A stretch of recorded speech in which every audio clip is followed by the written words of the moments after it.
Hello Kayami! Welcome to my channel!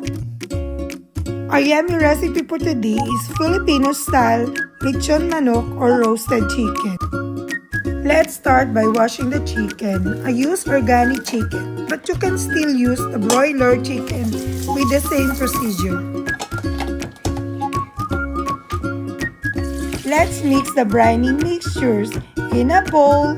Mix the water, fish sauce, the brown sugar, the calamansi or lemon juice, crushed garlic, the lemongrass, and bay leaves. And then add the peppercorn and then the chicken.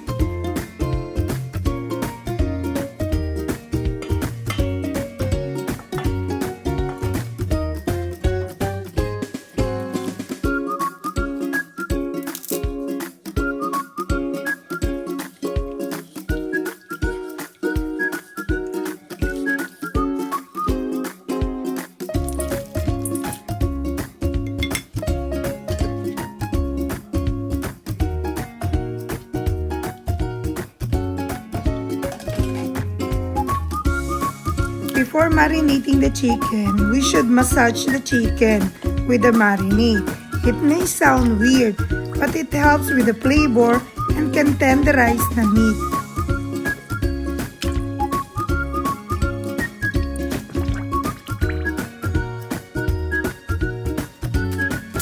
Then cover with aluminum foil, marinate for at least 4 hours or better overnight.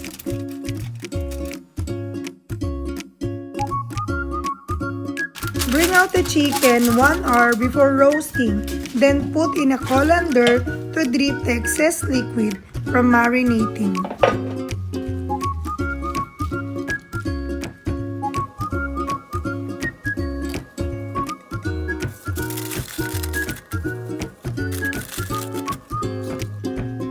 While waiting, prepare the stuffing. Pound the lemongrass and slice. Then mix the rub. Crush the garlic, add salt and pepper, and olive oil.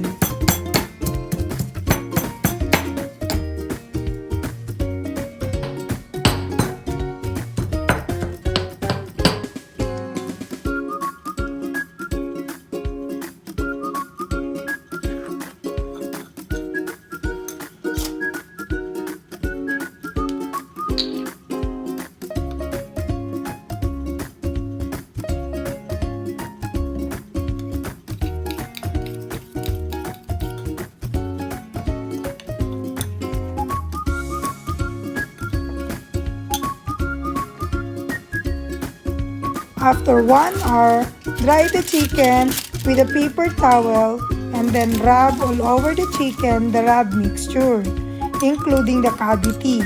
Then put the lemongrass as stuffing.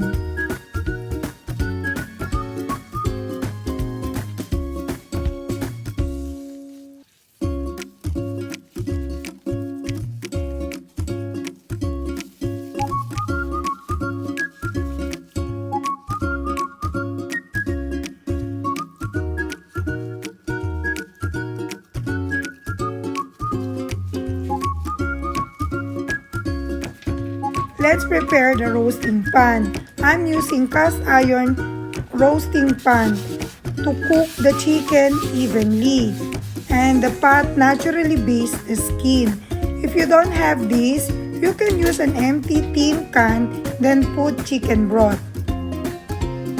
I'm rubbing cooking oil all over the roasting pan and fill the chicken broth or water at the center before putting the chicken. Tie the chicken wings using kitchen twine.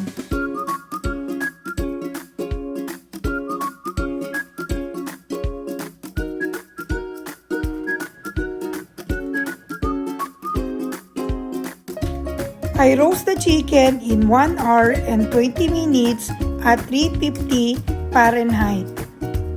While roasting the chicken, I prepare butter and melt in microwave. I will use this as a basting after 40 minutes. After 40 minutes, I baste the butter all over the chicken and exchange the position of the chicken in the oven.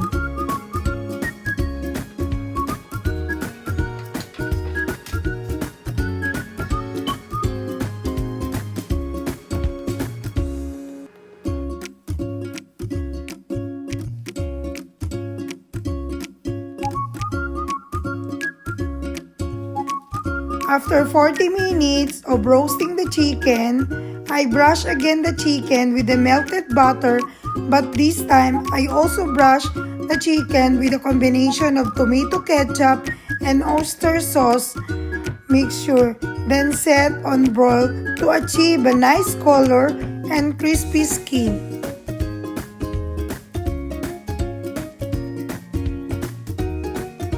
This time, please watch closely your chicken because there's a big chance of burning. After roasting the chicken, wait for 15 minutes before carving.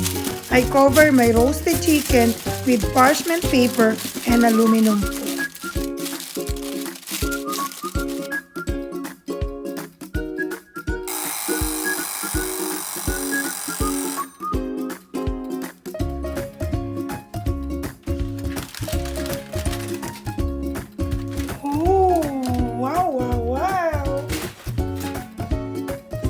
Carving!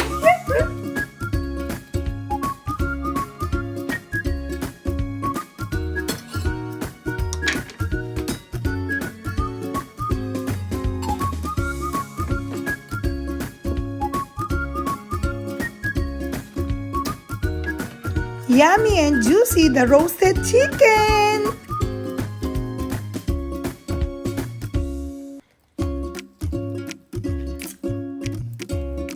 It's good.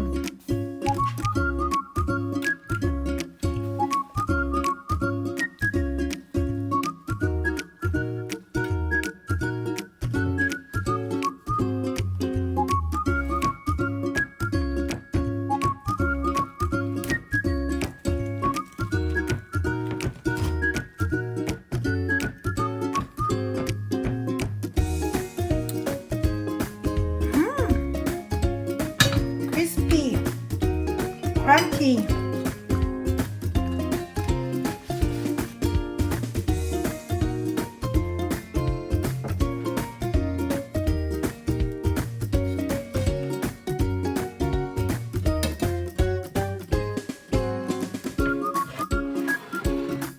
Here's my version of Filipino style Lechon Manok or roasted chicken. Yummy! If you like this video, don't forget to press the like button, write a comment, and subscribe. Thanks for watching. See you next time. Take care and bye!